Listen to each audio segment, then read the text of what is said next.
Bueno, pues muy bien. En verdad, vou falar por português.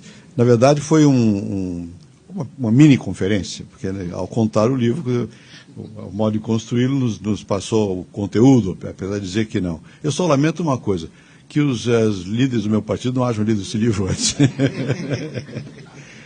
Porque realmente seria mais fácil convencer do que aqui foi exposto da maneira mais clara possível, não é? A questão da inteligência emocional e como é que se dão as percepções, como é que se dá a relação de poder, a ideia que é verdadeiramente gramsciana, né? De que você tem que ter a dominação, a hegemonia começa pelos valores, pela cabeça, pelo cérebro. Ele foi mais longe, como é que isso se faz dentro do cérebro, graças ao nosso amigo Damasio.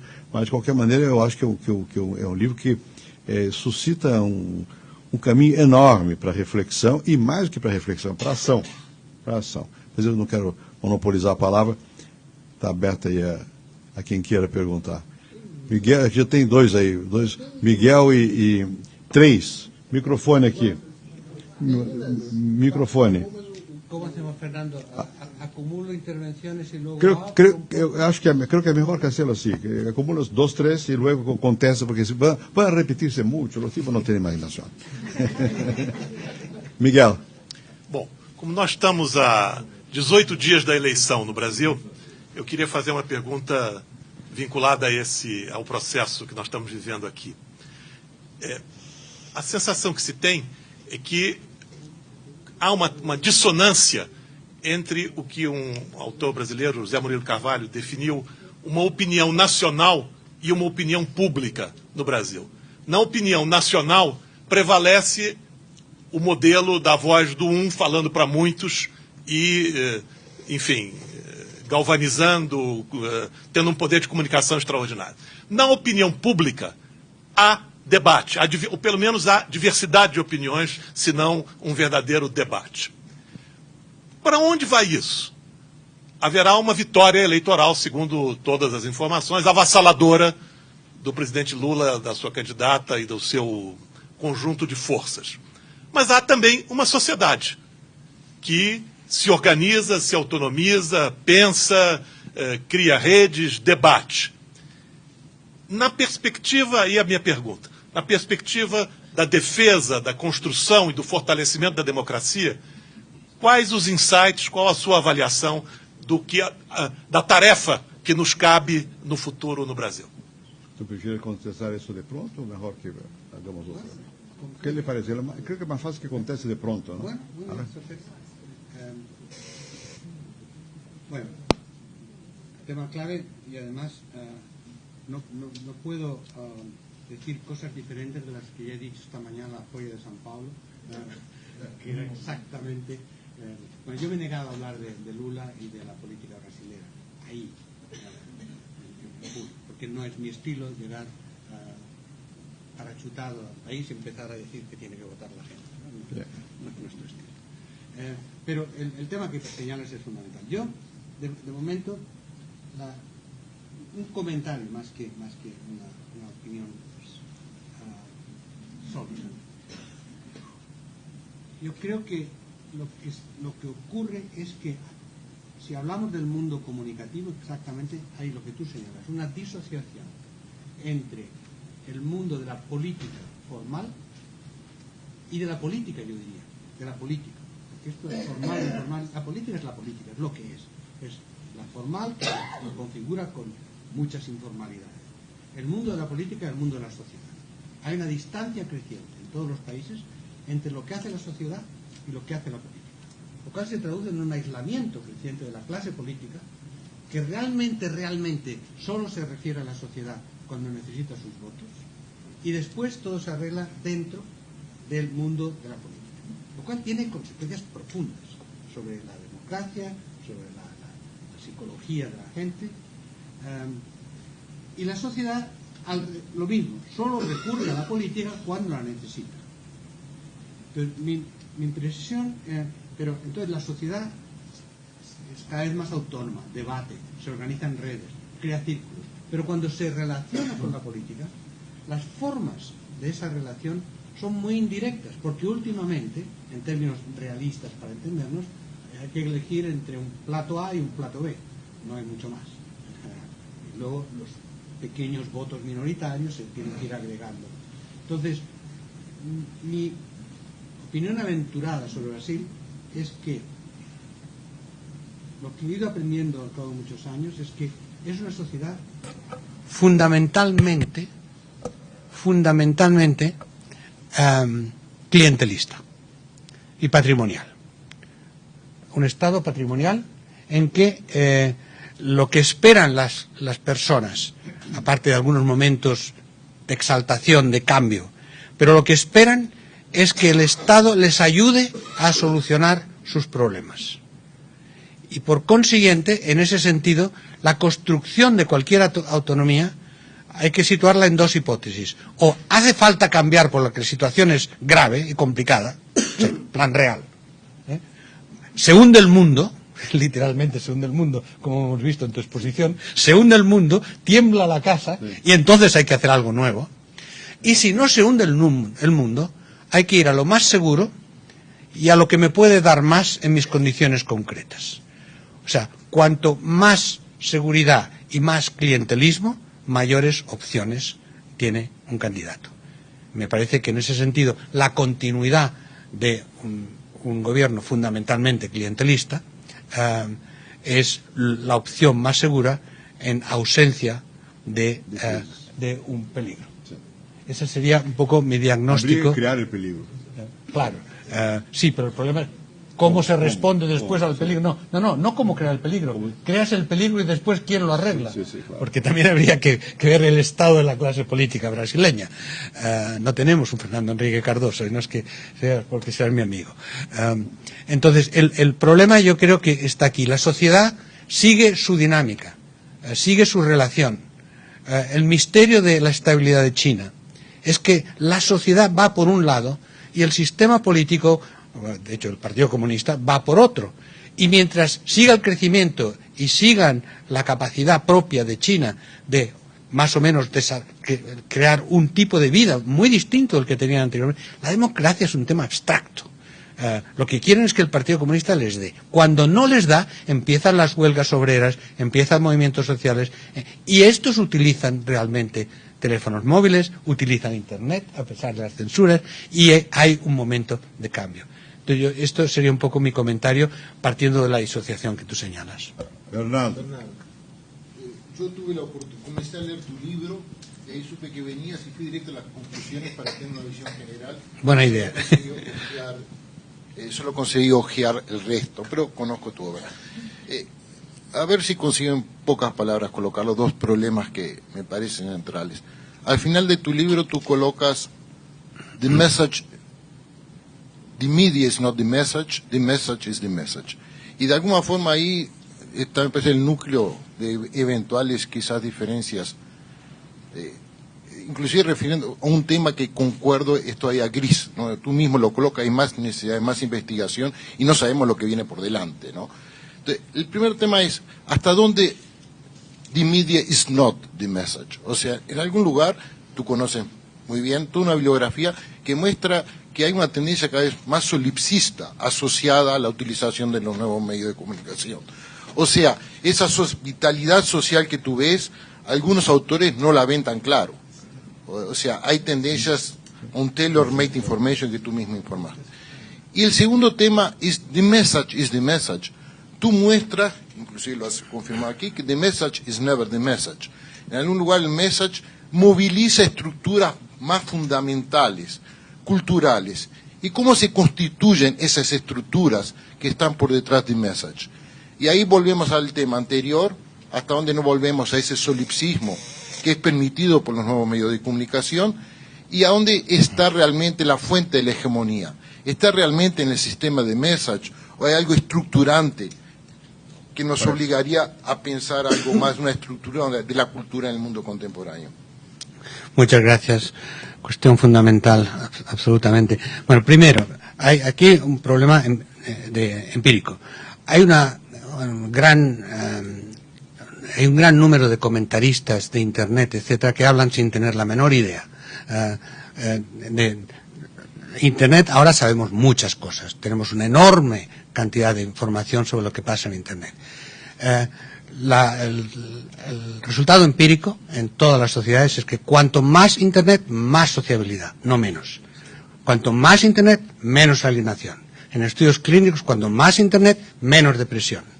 Incluso últimamente ha habido una serie de estudios muy interesantes de neurocientíficos en Inglaterra que muestran, dado un índice de felicidad que han construido, el uso de Internet incrementa considerablemente la felicidad. Y además, claro, está claro que eres feliz. Y además identifican las dos variables. Muy sencillo. La sociabilidad, o sea, la felicidad depende de dos temas. La sociabilidad, la felicidad en general. Cuanto menos solo estás en el mundo, cuanto más apoyo afectivo tienes, cuanto más capacidad de relación, un elemento. Y la autonomía. Yo puedo decidir. En los dos casos, Internet es un instrumento de incremento de la sociabilidad, fuera y dentro de la red, es cumulativa, y de incremento enorme de autonomía. Lo de la autonomía, yo eso lo medí empíricamente en mi estudio sobre Cataluña, sobre una muestra representativa de 3.000 personas. Cuanto más autónomo, más uso de Internet. Cuanto más uso de Internet, más autonomía. Es decir, por tanto, la primera cosa es que cualquiera que digan, generalmente los críticos de Internet son gente que no sabe Internet, que no sabe realmente no que no sabe darle al dedo en Internet, sino que no saben la investigación sobre Internet y que son intelectuales que se encuentran desintermediados por Internet. ¿Cómo cada uno puede opinar? ¿Cómo cada uno puede hacer su blog? Yo hago la columna en el periódico. Entonces, ahí hay un tema en que yo no aceptaría la cuestión del stoicismo, lo cual no devalúa, al contrario, realza tu comentario sobre cómo es el mensaje. Bueno, yo no moriría en la defensa de esta frase. Lo que me importa decir es que no es porque haya Internet que cambia el mensaje, no es porque haya la televisión que cambia el mensaje. En eso McLuhan se equivocó. Yo me acuerdo de un excelente artículo de Umberto Eco de hace años, que el título lo dice todo, que dice: ¿tiene la audiencia una mala influencia sobre la televisión? Porque realmente eso es lo que muestran los datos. No que la televisión nos hace idiotas, sino que somos idiotas. Y entonces la televisión construye su mercado sobre eso, la construcción de la audiencia. Entonces, yo lo que realmente quiero decir con esto es que, tú tienes razón, el mensaje se construye a partir de intereses y valores del emisor del mensaje.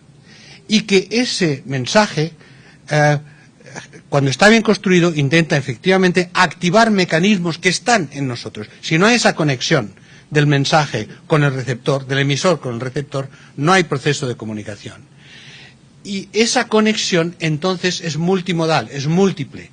Y entonces depende de las formas de televisión, depende de las formas de Internet, depende de si es por redes sociales o no.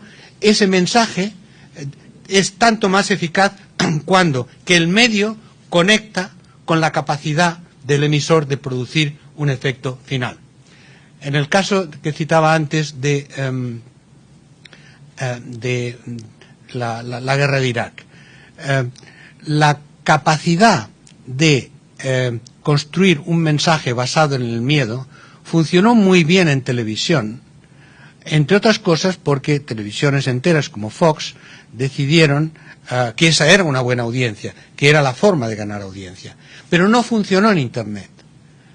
Y ahí sería el medio, cambia el mensaje. No es que el medio crea un nuevo mensaje. ¿Por qué no funciona en Internet? Porque al ser un medio hipertextual en que la gente puede controlar información, puede cambiar y puede relacionarse y le pregunta a su red: oye, ¿esto es verdad? ¿Habéis visto esto? Y hay constante chequeo de la información. Y entonces ahí hubo datos muy interesantes. Cuanto más veía la televisión la gente, más se creía las historias de miedo sobre la guerra de Irak. Cuanto más utilizaban Internet, menos. Y dentro de la televisión, cuanto más veían televisiones no críticas, directamente entraban en esa dinámica. Entonces, ahí para decirte que el origen es el mensaje. El origen es el mensaje. Y los medios articulan el mensaje de forma diferente, y ahí sí que hay un nivel de autonomía del medio, en que tú tienes razón, hay que también analizar esa especificidad, y que no es lo mismo Internet que la televisión. Y tiene una consecuencia práctica importante para la política y los políticos. Los políticos ahora todos están convencidos que hay que hacer algo en Internet. No todos. ¿Ni siquiera? Bueno, eso es realmente grave. Esos quizá ganen una elección, pero esos están liquidados entonces. Pero lo confunden. Creen que es poner un anuncio. Creen que es utilizar la televisión como Internet. No, la base de Internet es aceptar la interactividad y la autonomía. Si no aceptas esto, estás, de hecho, creando un contraefecto. En la campaña de Obama, tanto Clinton primero como después McCain, también utilizaron Internet, pero no lo utilizaron de la misma forma. No dejaron que los grupos de base se constituyeran en Internet y luego se organizaran entre ellos y entonces se relacionaran con la campaña, sino que era una campaña muy centralizada, muy controlada por el partido. Entonces, en cierto modo, el medio Internet socava los procesos de descentralización y de agregación controlada en la política. Y si no aceptas eso, mejor que no utilices mucho Internet, porque entonces se va de la mano Internet. Pues todo lo que me sugiere tu comentario. Eduardo Greff.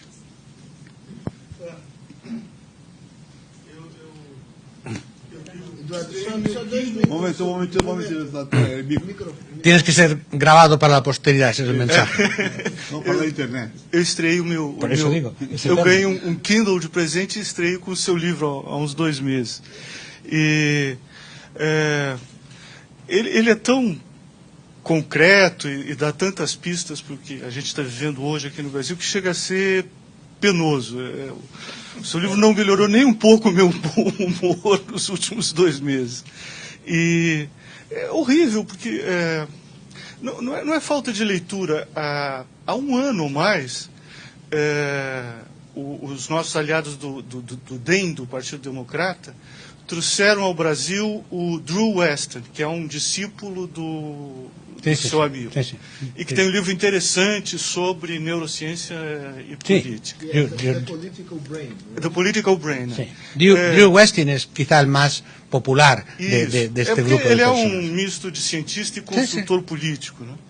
E fizemos uma palestra, foram assessores, foram alguns políticos e não sei, a sensação que eu tenho é que não... até um consultor do PSDB, que é o Lavareda, publicou um livro sobre esse tema, do PSDB, do DEM, seja o que for, publicou um livro depois disso sobre o mesmo tema das emoções da política. Eu não sinto que tenha mudado nada ao nosso jeito de fazer campanha política. Então, quem sabe agora, por falta de alternativa, a gente começa a assimilar essa questão da relação entre argumentação e mobilização de emoção, que eu acho que é uma coisa fundamental, e também aprender a usar um pouco melhor a internet para fazer organização política antes da eleição. Porque uma coisa que a experiência dos Estados Unidos demonstra é que não é na campanha. Bom, primeiro a campanha dura 1 ano e meio nos Estados Unidos, a campanha presidencial, porque a campanha real e onde a internet faz diferença é nas primárias. Aqui no Brasil, isso é complicado porque a lei restringe, cria dúvidas sobre o que pode ou o que não pode fazer antes do início oficial da campanha. E nos 3 meses da campanha, a gente está vendo que, tentando ou não usar a internet, a margem é pequena. Mas a gente vai ter que aprender. Agora, eu tinha uma questão para propor em relação ao livro, que será que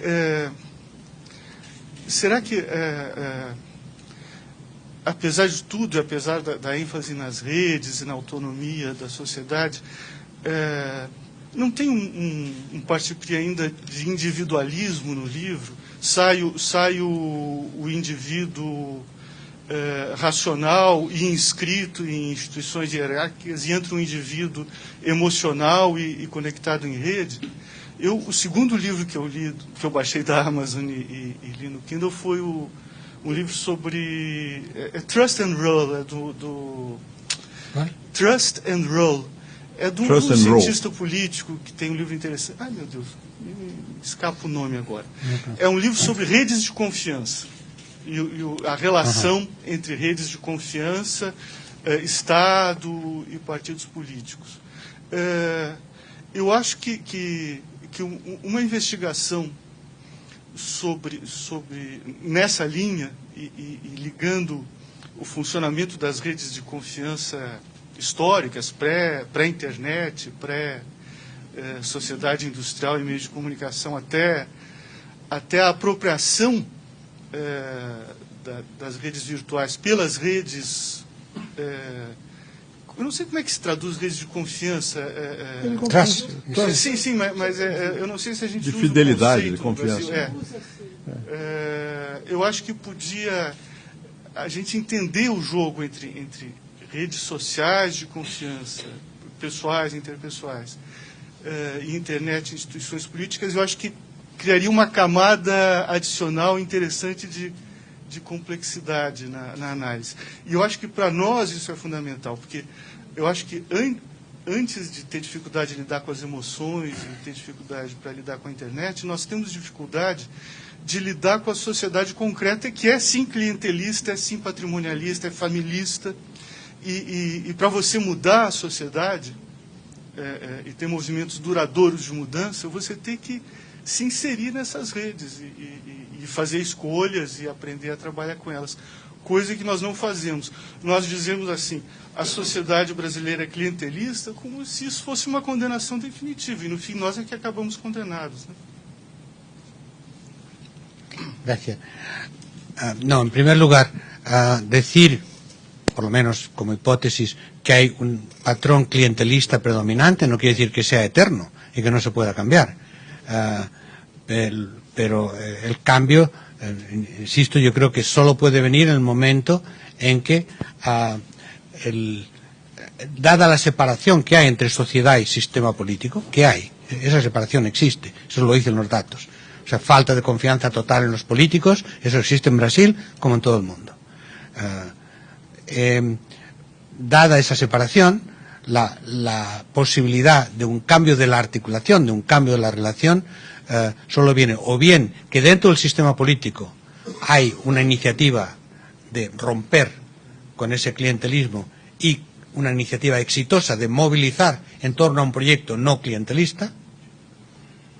Yo la verdad, con todas, no hago propaganda, pero yo es lo que sentí con Fernando Henrique, que desde dentro del sistema político, bueno, desde dentro no, se metió en el sistema político para hacer esto, no eras el sistema político, para romper un patrón clientelista que no lograste en el Congreso, lograste en la presidencia, pero la política brasileña de notables continuó siendo, incluso bajo un presidente no clientelista, y eso...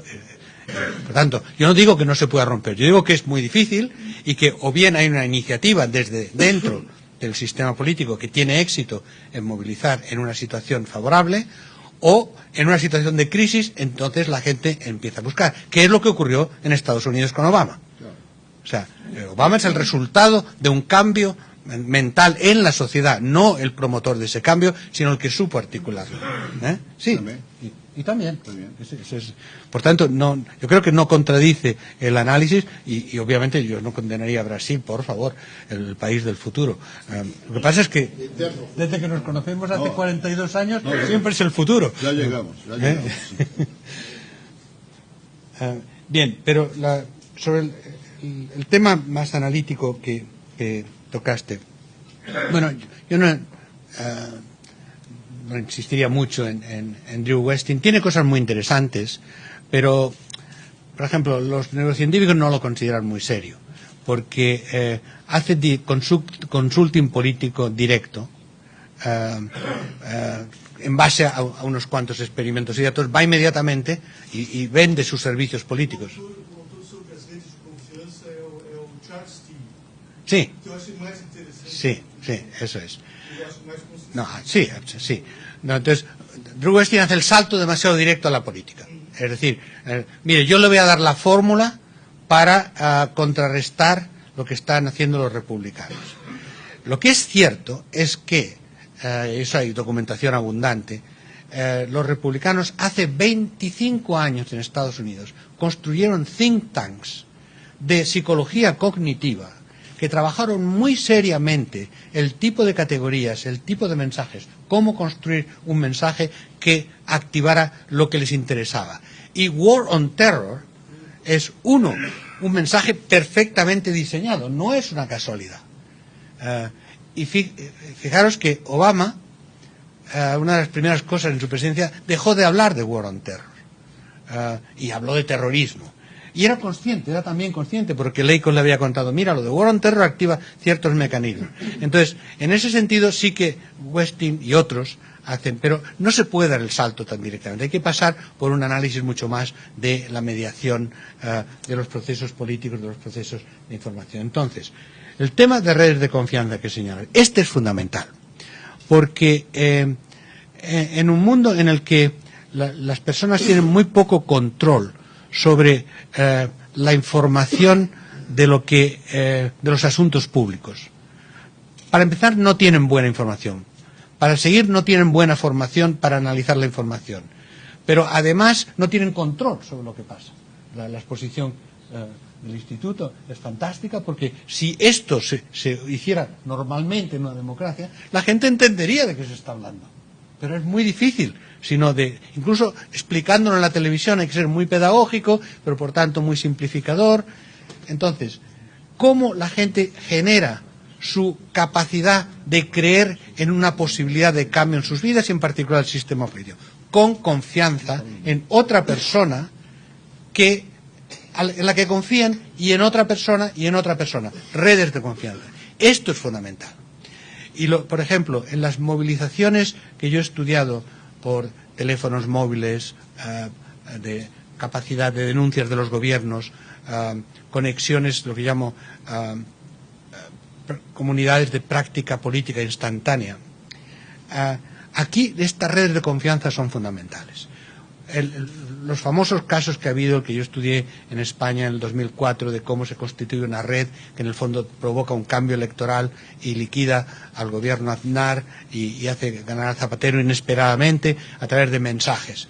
Bueno, eran mensajes de SMS que se difundieron el día antes de la elección, ilegalmente, por cierto, porque no se podía hacer, pero a los jóvenes les dio igual. Pero eran redes de confianza. ¿Por qué? Porque el primer individuo, que lo identifiqué y lo entrevisté, que envió un mensaje, se lo envió a sus 20 amigos en su agenda de celular. Que lo envió a su agenda de celular. Y por tanto, tú recibes el mensaje de alguien que tú conoces. Y ese mensaje sí le prestas atención. Y la anécdota, que creo que es analíticamente reveladora, no simplemente divertida, es que 2 meses después de esto, Berlusconi, viendo lo que le había pasado a su amigo Aznar, tenía unas elecciones bastante comprometidas administrativas en Italia, que iba a perder, fue de las pocas que perdió, y entonces decidió que él iba a hacer como lo contrario de lo que había hecho Aznar, ignorar el poder de la comunicación.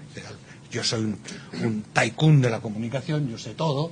Pues entonces, y él envió el día de la elección un mensaje personal al celular de 15 millones de italianos. Y claro, obtuvo el efecto totalmente contrario, porque era la invasión de la privacidad. Lo más sacrosanto que tiene una persona ahora es su celular.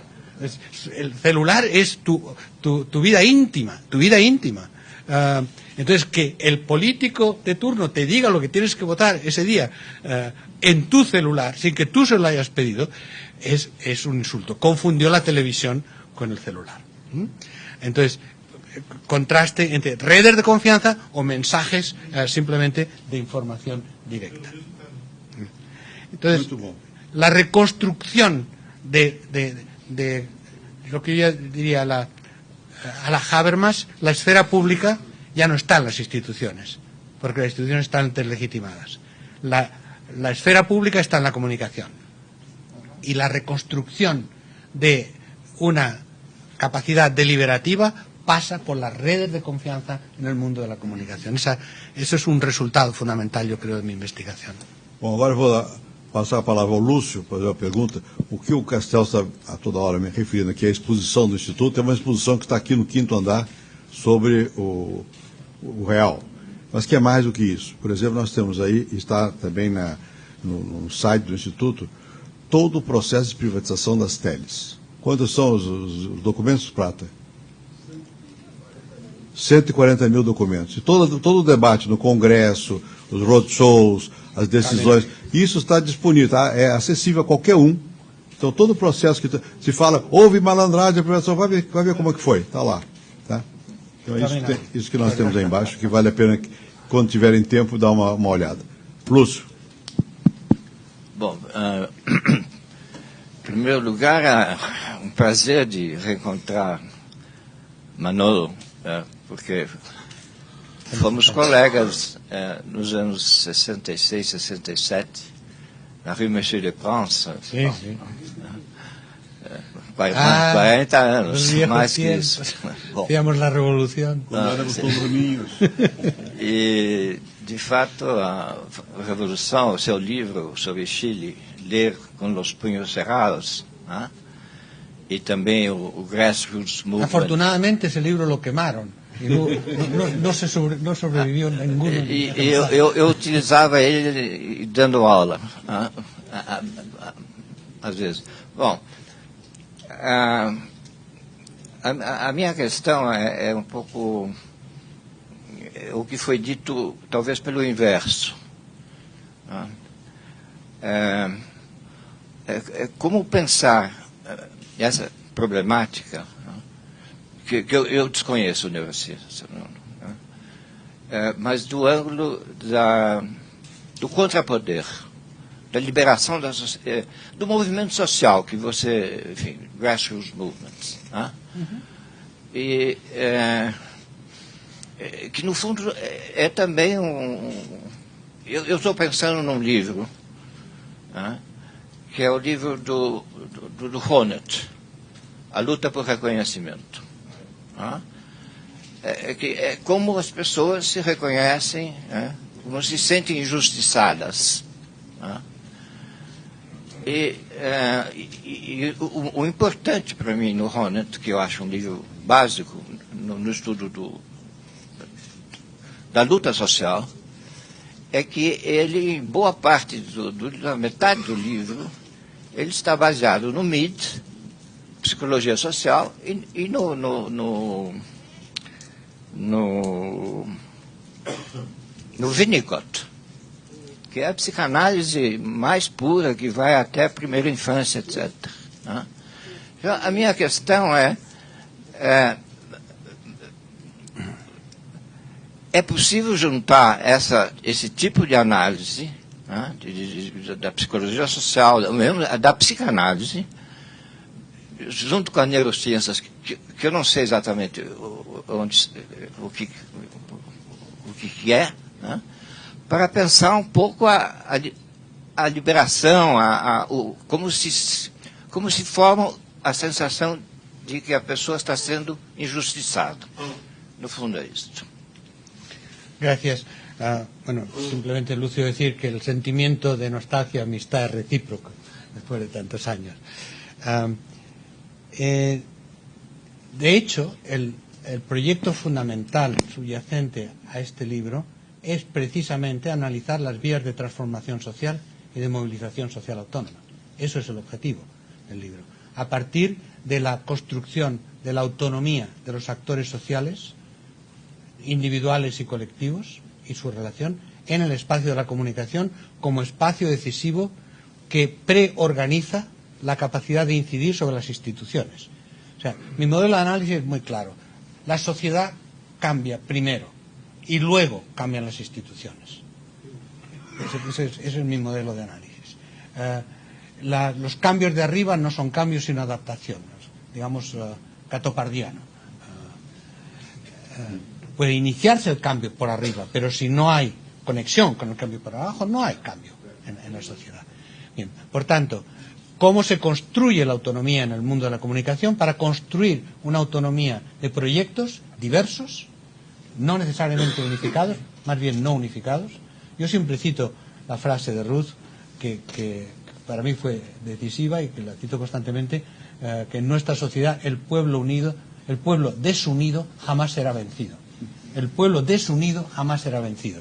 ¿Por qué? Porque ella criticaba la incapacidad de entender que no había un movimiento social central, que la sociedad cambiaba de múltiples actores y de su combinación en redes coyunturales o estructurales dependiendo de la relación. Eso lo creó ella, ese concepto. Eso es fundamental. Eso cambia completamente la perspectiva política y de transformación social del conjunto de la tradición de la sociedad industrial, de la centralidad del movimiento obrero. Y otros luego decían, no son los obreros, son las mujeres, y no, son los campesinos, no, es la liberación nacional. Y Ruth, con su típico sentido común y capacidad teórica, dijo, no, es cuando todo esto, por vías diferentes, converge en proyectos colectivos, pero que mantienen la pluralidad y la diversidad de voces y perspectivas.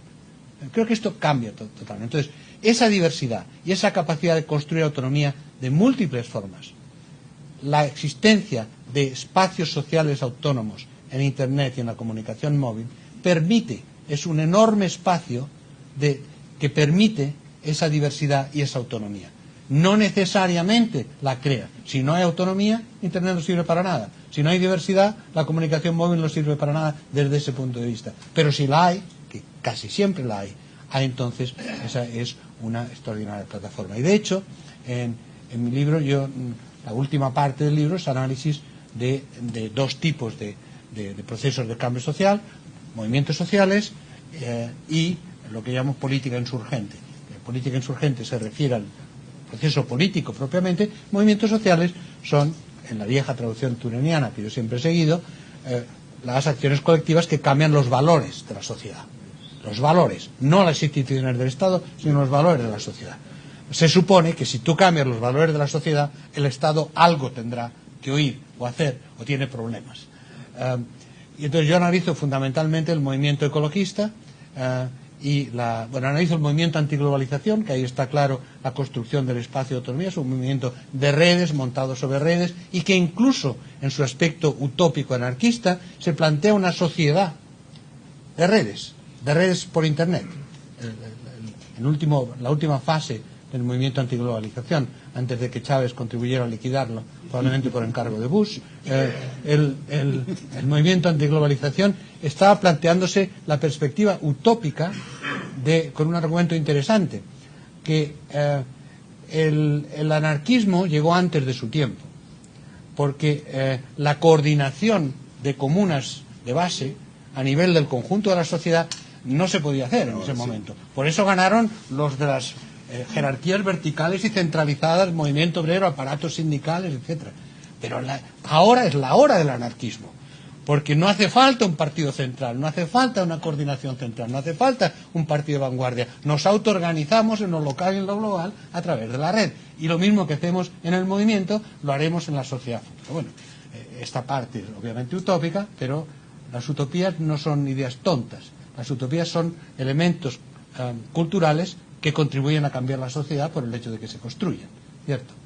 Entonces, este fue un estudio, pero el estudio más en profundidad que hice fue sobre el cambio climático, de cómo se ha llegado a pensar que esto es importante. Hace 30 años teníamos más o menos la misma evidencia científica, la misma. Y entonces empezó una larga marcha a través de la comunicación, de Internet, de los medios de comunicación, hecha por científicos asociados a movimientos ecologistas, asociados a periodistas, asociados a celebridades, a cantantes, a actrices, etcétera, que se movilizaron y consiguieron crear lo que se llama normalmente un movimiento de opinión, que cambió la opinión pública. Entonces, hace 30 años había un 10% de la población entrevistada en el mundo que tenía alguna idea del cambio climático. Ahora es 90%, sabe el cambio climático. Y de ese 90%, 80% piensa que es fundamental que los gobiernos se ocupen. Entonces, yo he podido reconstruir la historia en distintos países y a nivel de las Naciones Unidas de cómo todo ese movimiento ha ido cambiando. otros estudiantes míos han hecho lo mismo con respecto al movimiento feminista. O sea, lo que hoy día es aceptado, no el siglo pasado, sino hace 40 años, era absolutamente impensable. El que en estos momentos los cambios que hay en la condición de la mujer, a pesar de que siga el patriarcado, etcétera, los cambios que ha habido son cambios culturales, son cambios mentales, son cambios de las categorías. Y ahí la comunicación ha sido fundamental y Internet, en la última fase, ha sido cada vez más fundamental de hacer que el movimiento de mujeres no sea la reproducción de los movimientos jerarquizados y organizados del pasado, sino que se organice en red, que se organice en coordinación y que no reproduzca los vicios de los partidos a la Michels. O sea, Internet ha destruido la profecía de Michels, de que por necesidad la organización pasa por la centralización de aparatos y esto conduce, por tanto, a la burocratización del cambio. Hoy día puede ser más o menos eficaz, pero en todo caso no es burocratizado, porque en cuanto en Internet, en uno de los debates en un foro, empieza a ver el típico marxista-leninista que insiste 3 veces en cosas estúpidas y obvias que no sirven para nada, lo desconectan, ya está. O sea, lo flamean, desaparece de la escena y no interrumpe la Asamblea General como lo hacía en los buenos tiempos. O sea que sí, tienes razón, es un tema básico para mí. Aqui eu tenho 3 inscrições, o Janotti, o Carlos Eduardo e a Esther Hamburger. Eu vou propor que façam as perguntas e que tu conteste todas em conjunto agora, porque senão... Yo hasta la 1:30, hasta la 1:25. Sí, pero hay hambre. Ah, queréis comer, claro. Janotti. Eso es demasiado ya. No solo de Internet vive el hombre. Não, eu não li ainda. Então, tá vendo? Bom, eu não li ainda o livro, estou muito interessado. Você sabe com que carinho nós lemos suas coisas. Mas, juntando o que você disse ontem e o que você disse hoje, eu gostaria de saber mais uma explicitação. Como é que você está ainda pensando a questão da representação? Porque, em primeiro lugar, na questão da representação... Que representação? Nós especifica um pouco. Eu vou explicar em 2 níveis, tá certo? Primeiro nível da representação que aparece é na passagem, justamente, das emoções e todos os fenômenos psicológicos, medo, assim por diante, para aquilo que se chamou de persuasão. Isto é, nós temos aí um intermediário que é a linguagem, e a linguagem, como todo mundo sabe, não é apenas neutra, ela é uma construção, e não só ela é uma construção, ela tem uma viscosidade, ela leva as pessoas para falar de um jeito ou falar de outro. Então, há aí uma questão de representação de um intermediário entre as emoções e a persuasão, não é isso? E como é que está pensando esse núcleo. Se eu pensar depois na questão da persuasão e na questão da democracia, eu sou obrigado a pensar, para não ser inteiramente idealista, imaginar que a decisão política nada mais é do que sentar-se em volta de uma mesa e chegar a uma conclusão. Mas que a lei da maioria é uma lei que não simplesmente prolongaria, ela economizaria a discussão, mas que ela implica numa institucionalização de um determinado ponto de vista que o outro nunca vai aceitar. Portanto, não haverá persuasão quando há a lei da maioria, a persuasão na necessidade da lei da maioria, mas não na votação. Então, aí é uma questão de representação que me parece essencial no sistema político. Como é que você pensa, enfim, todos esses movimentos que você descreveu, a partir de um determinado momento, passam a ser elaborados no Congresso, no Presidente da República e assim por diante, isto é, por órgãos representativos. Como é que você incorpora essa rede representativa na tua análise? Bom, Carlos Eduardo. Professor, o senhor falou em autocomunicação de massa, que, se eu entendi bem, é o fato de cada indivíduo, cada pessoa, ser capaz de falar para as massas através do seu blog, do seu website. Se é isso, eu lhe pergunto se isso é o futuro porque no presente não me parece que seja exatamente assim. Por exemplo, o website dos vazamentos, que vazou 100 e tantos mil documentos do Pentágono, para esses documentos serem conhecidos, para o vazamento ser conhecido, eles tiveram que pedir ajuda ao The Guardian e ao New York Times. Portanto, precisaram pedir ajuda à mídia tradicional. Hoje mesmo, no Observatório da Imprensa, que é um site aqui no Brasil, existe alguém reclamando por que uma certa revista é mantida em silêncio. O que quer dizer ser mantida em silêncio? Quer dizer que a grande imprensa não repercute aquilo que a revista disse. Ora, se fosse mesmo autocomunicação de massa, a revista e seu site não precisariam que os grandes jornais repercutissem, ele próprio repercutiria. E essa Wikipedia também não precisaria do Guardian, do New York Times, ele próprio repercutiria. Então a minha pergunta é para o futuro que o senhor fala nessa autocomunicação de massa ou eu estou entendendo errado? E uma outra questão, só para discordar um pouquinho, será que é tão grande assim essas mudanças que a internet proporciona? O senhor citou o caso da mudança climática. Há 30 anos ninguém sabia disso, hoje todo mundo sabe. Ora, o movimento ambientalista começou em 1960 com um livro, o mais antigo das mídias contemporâneas, da Rachel Carson, A Primavera Silenciosa. Em 10 anos, o mundo inteiro falava em ambiente. E antes ninguém falava em ambiente e ecologia. Então foi até mais rápida a disseminação da ideia da importância do ambiente antes da internet existir do que agora com a questão da mudança climática. Última questão na série, Esther. Eu queria retomar a questão da transformação que você colocou agora e a persuasão que o Janotti lembrou, para pensar se não há momentos em que a política, o gap entre a política e a sociedade se dá por como se os políticos desistissem de pensar na transformação e de pensar na persuasão. Eu queria só fazer um link com essa questão do clientelismo, que eu não acredito que o Brasil seja como a China. Eu acho que é muito diferente a China e o Brasil em termos de clientelismo. Claro que o clientelismo se fortaleceu ultimamente, mas eu acho que não há na campanha política especificamente um enfrentamento dessa questão. O que houve no passado e que quando a política é persuasiva e se dá em torno de ideias de transformação, esse gap entre a política e a sociedade tende a ser menor. Eu acho que o caso do Plano Real, que está aí na exposição, para citar mais uma vez, é um caso assim.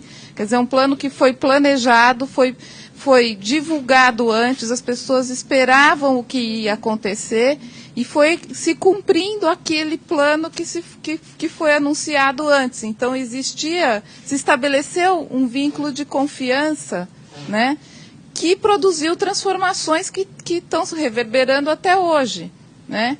Então, o que eu acho que se perdeu, talvez seja na metáfora do Humberto Eco, será que a audiência influencia a televisão? Acho que também tem uma questão de quem emite, do emissor, abrir mão do seu papel de emissor e de persuasor e usar como pretexto o que a audiência estaria indicando. Quer dizer, eu tenho uma sociedade clientelista, portanto eu não tenho como transformar, eu não tenho ideias capazes de serem persuasivas, né?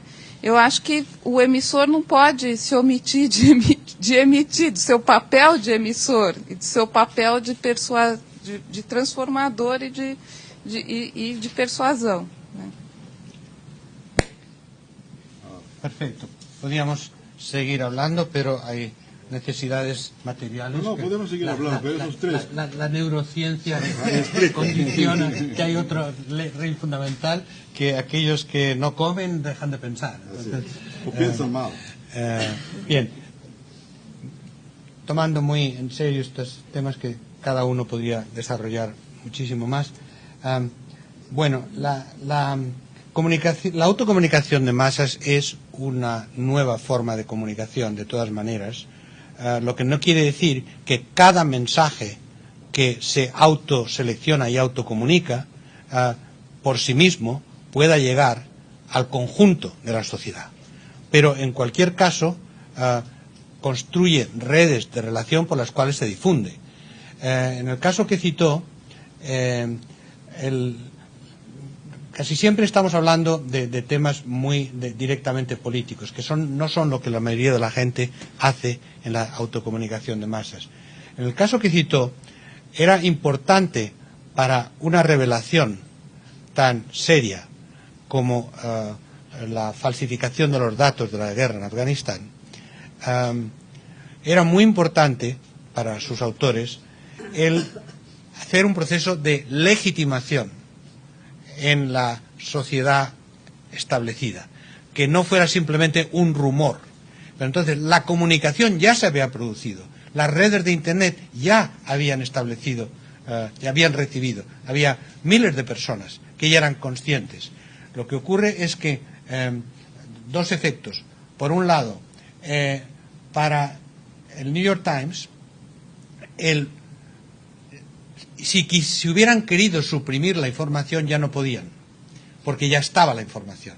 Por eso, de hecho, los periodistas hoy día tienen una actitud muy positiva con las redes autónomas de información, porque relajan la presión de los editores y de los directores de los medios de comunicación sobre los periodistas, porque ya no pueden suprimir información. La información está en la red. Y entonces, para mantener la credibilidad, que es lo único que tienen como ventaja comparativa los medios de comunicación tradicionales, lo único es la credibilidad. Para mantener esa credibilidad no pueden suprimir información que ya existe. Por tanto, el New York Times necesitaba introducir esa información a través de su canal, mantener su papel como plataforma privilegiada para dar informaciones de gran contenido político, y los autores de la autocomunicación de masas, en ese caso, tenían un proyecto político que era servido por legitimarlo por grandes medios de comunicación. Hay, de hecho, por tanto, una articulación en la práctica entre las dos formas de comunicación. La BBC es el medio que quizá mejor utiliza lo que se llama el periodismo ciudadano, en que tienen cientos de personas dedicadas a recibir y verificar los hechos de informaciones que reciben de la red o a través de la red. Y por tanto es una fuente de información gratuita y muy eficaz, que la gente hace, como Wikipedia, porque quieren contribuir al desarrollo de la información o porque quieren practicar sus ideas. Entonces, se ha creado un Wikipedia en el mundo de la comunicación. Y como en Wikipedia hay problemas a veces de veracidad, de control de la información, y esos problemas tienen que ser ajustados por cada uno de los medios de comunicación. Pero hay una interacción entre las dos formas. Ni una es ya totalmente comunicación de masas tradicional, ni otra es exclusivamente autocomunicación, porque en algún momento conectan. Pero sigue manteniéndose la distinción analítica entre lo que es un mensaje centralizado de uno a muchos y un mensaje descentralizado de muchos a muchos, con interactividad, con capacidad de organizar el mensaje y seleccionar el mensaje que se quiere recibir. Por tanto, es más bien integrando su comentario, que me parece muy adecuado, más que desmintiéndolo en absoluto. Sobre el tema que señaló claro, el movimiento ecologista siempre ha existido desde los años, yo diría, final de los 60, como movimiento fuerte y potente, el movimiento como tal. Pero su amplificación, su capacidad de influencia, incluso a nivel institucional en las decisiones públicas, ha pasado por el cambio de mentalidad en las personas, a través de campañas y proyectos comunicativos, fundamentalmente comunicativos, las acciones ejemplares. Cuando Greenpeace envía sus barquitos, no es para parar nada, es para que vengan los medios de comunicación y lo puedan difundir. Esa era la primera, era siempre una estrategia comunicativa, siempre. Cada vez más los movimientos sociales han tenido como estrategia fundamental la comunicativa. Los zapatistas fue la primera guerrilla informacional, porque no pensaban en absoluto tomar el poder. No eran guevaristas en este caso, eran guevaristas de la comunicación.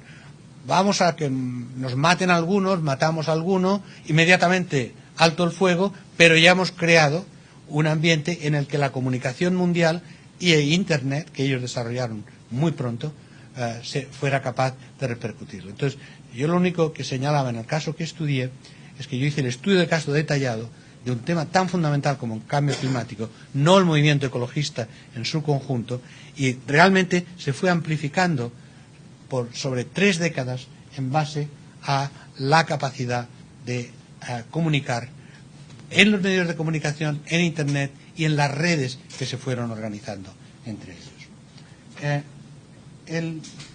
Los 2 temas que se han señalado, particularmente de Gianotti, son los 2, están ligados.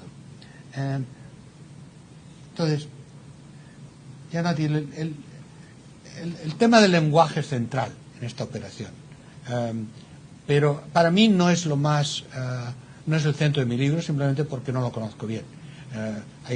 Leikov, por ejemplo, lo basa todo en el lenguaje, y hay gente que piensa que exagera excesivamente la idea de que la construcción de metáforas es el arma fundamental de construcción de realidades. Sí sabemos que el cerebro funciona en metáforas, eso sí lo sabemos, y que las metáforas están en el cerebro, no son construcciones literarias, eso se sabe.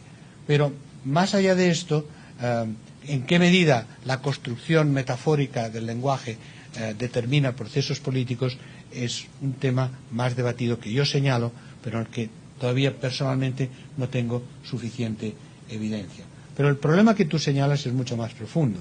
Y es un problema que yo no me planteo, la verdad.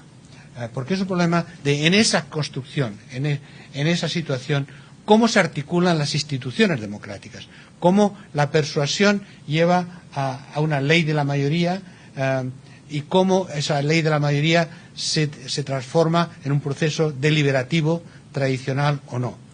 Yo ahí no me lo planteo porque de forma insistente e irritante para muchos amigos y colegas y estudiantes, yo dejo el análisis y no me planteo qué se hace en la sociedad.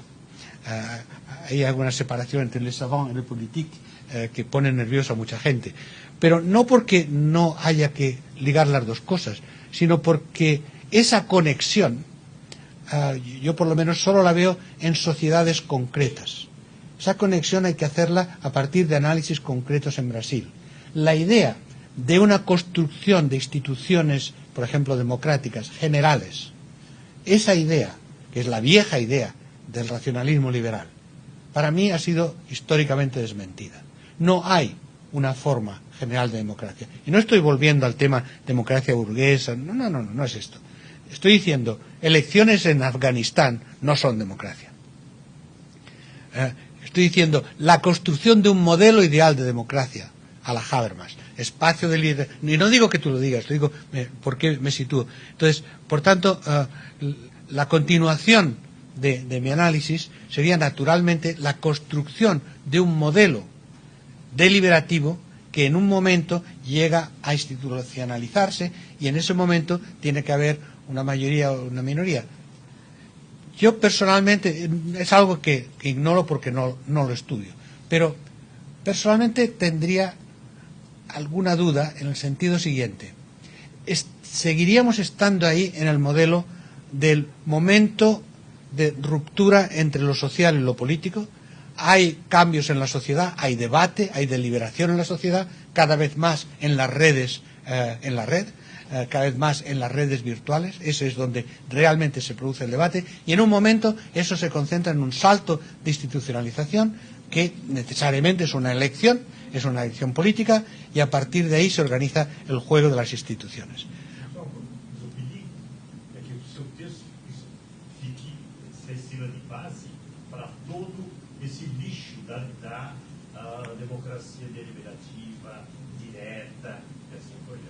Bueno, ahí es donde yo iba. Es decir, yo creo que hoy día existen mecanismos culturales, educativos y tecnológicos que podrían no mantener la visión de una democracia directa constante, pero sí de una deliberación con participación ciudadana constante en multitud de proyectos. Por ejemplo, un ejemplo muy concreto. Hoy día, a través de mecanismos de Internet existe la posibilidad tecnológica, lo mismo que habéis informatizado todos vuestros documentos, de tener acceso directo cualquier ciudadano a toda la información del Estado que legalmente tiene derecho. Y incluso, si alguien quisiera ser democrático, con sistemas de construcción de esos datos, de esas bases de datos, para que sean fácilmente navegables, fácilmente consultables, fácilmente debatibles. Eso existe hoy día. No hay ningún gobierno. Blair, con todos sus problemas y defectos, intentó avanzar algo en este sentido. Gordon Brown empezó un sistema en este sentido con Tim Berners-Lee en enero pasado. Hay algún pequeño experimento, pero nadie le da mucha importancia. Y yo creo que hoy día la capacidad que tenemos de avanzar en una profundización de la democracia no es simplemente el sistema tradicional de mayoría más uno y después se gobierna, sino un constante feedback con la ciudadanía que ayudaría a restablecer algo de la confianza perdida. Entonces yo, a nivel ya saliéndome de mi análisis, mi crítica personal es que no hay conciencia plena de que la democracia está deslegitimada en la inmensa mayoría de sociedades y entre la inmensa mayoría de ciudadanos. Los datos que conocemos, ya sabéis, más de 2/3 de los ciudadanos del mundo no confían en sus gobiernos, etc. Es algo que hablé en este instituto hace tiempo, por tanto no voy a repetir el tema. Entonces, esa es la situación real. Una capacidad de la sociedad de autoorganizarse, autodeliberar cada vez mayor, sin que nadie la organice. Las sociedades se lo están organizando.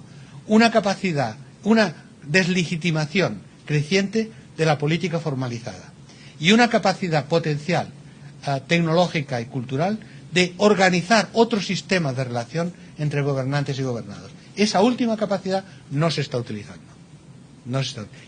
Esa sería mi crítica, en absoluta contradicción con lo que tú señalas, que en algún momento la democracia no puede ser democracia directa, tiene que ser indirecta, pero que sea indirecta no quiere decir que sea delegación puntual para otro punto dentro de 4 años, sino que puede haber una deliberación y participación constante, es factible y no se hace. Y esto me lleva a la última intervención. Vamos a ver, yo me atreví a decir alguna cosa sobre Brasil después de muchos años pero yo no aseguraría que toda la política brasileña es patrimonialista y clientelista, etc. Me parece que hay bastantes datos que sí muestran que van en esa dirección. Pero eso, lo que es cierto es que siempre ha sido.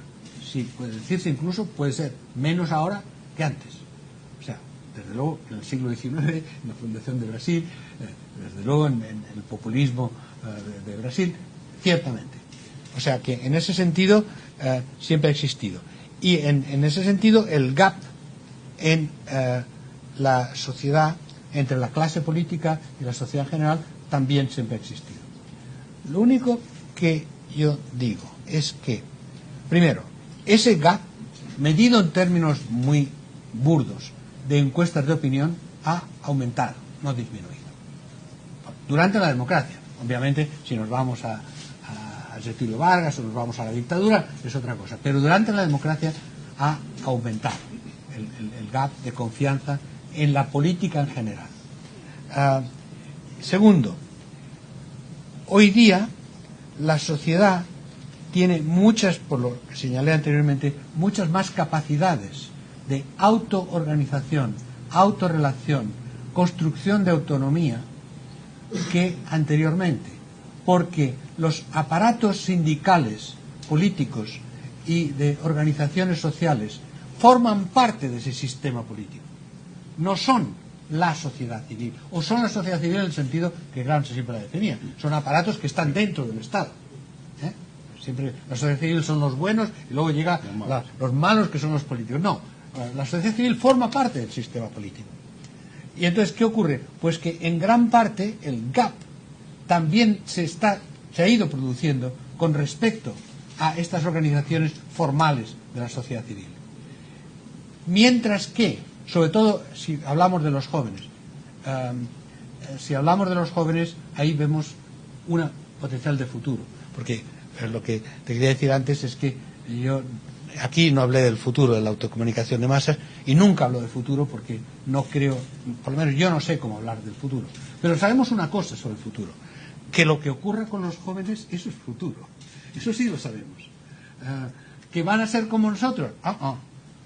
Van a ser ellos con otras capacidades y de otra forma, y desde luego en lo tecnológico no van a ser como mi generación, no van a ser, van a transportar sus capacidades de autoorganización, autocomunicación, autodebate con ellos. Eso ya lo sabemos. Entonces, el futuro es una sociedad cada vez más autocomunicada, autoorganizada y construyendo su autonomía. Pero ese futuro no sabemos cuáles son entonces las consecuencias y las conexiones con lo que está ocurriendo. Para acabar, yo diría que esto no es una utopía de lendemain qui chante.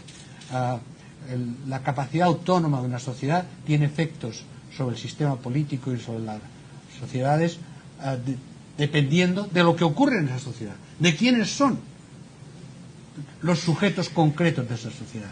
Y si yo observo lo que está pasando en Europa en este momento, que hay una crisis fundamental, una crisis vertical. En Estados Unidos algo menos, porque es más flexible. En Europa hay una crisis fundamental. En España hay una crisis fundamental. Lo que está pasando es que la sociedad se está organizando, pero contra el sistema político, contra las instituciones y en muchos casos en torno a movimientos xenófobos y racistas cada vez más importantes. ¿Y qué hace Sarkozy? Pues mira Internet y mira las encuestas de opinión. Y Sarkozy sí que está conectando con la sociedad, con una sociedad racista, xenófoba, que quiere cerrar las puertas y que acabemos con todos los que no sean franceses. Entonces, pues ahí es donde estoy con Gianotti, en el que la construcción de la capacidad de decisión política institucional también tiene que preservar la autonomía del sistema político y del Estado con respecto a movimientos de la sociedad. Porque si no, todos pensamos en la maravillosa sociedad de movimientos ecologistas, ¿no? Pero hay también la sociedad nazi, racista, sexista, xenófoba, etc. Lo que hay que saber es que el sistema político, el Estado, ya nunca más puede estar solo, tiene que estar en interacción constante y que ignorar esa transformación profunda de los procesos de formación de poder es en el fondo no controlar la fuente de donde sale el poder actualmente. Bueno, diga. Microfone. Um aviso de 1 minuto baseado numa interpretação do que ele disse. Pelo que eu percebi, quando, digamos, a estrutura dos sentimentos esmaece, sobra a neurociência, que é o campo onde está o instinto. Eu acho que, nesse momento, para os democratas no Brasil, nós estamos vivendo um momento distinto. Como o Zapatero viveu e conseguiu fazer com que a maioria da Espanha vivesse também nas 72 últimas horas da eleição que houve lá contra o Azar. De maneira que as pessoas que ainda estejam movidas pelo instinto, antes de se retirarem, procurassem Clóvis Carvalho e dessem o nome ou o cartão que ele teria uma forma imediata de aproveitar a colaboração dessas pessoas. Muito obrigado. Construção de redes sociais à antiga. À antiga, sim. Olha, eu queria, ao terminar, dizer o seguinte. A primeira reação do Manolo foi, bom, eu não vou falar. Aí me telefonaram aqui do Instituto, olha, o homem não quer falar, não sei o quê. Eu digo, deixa, é só dar a palavra.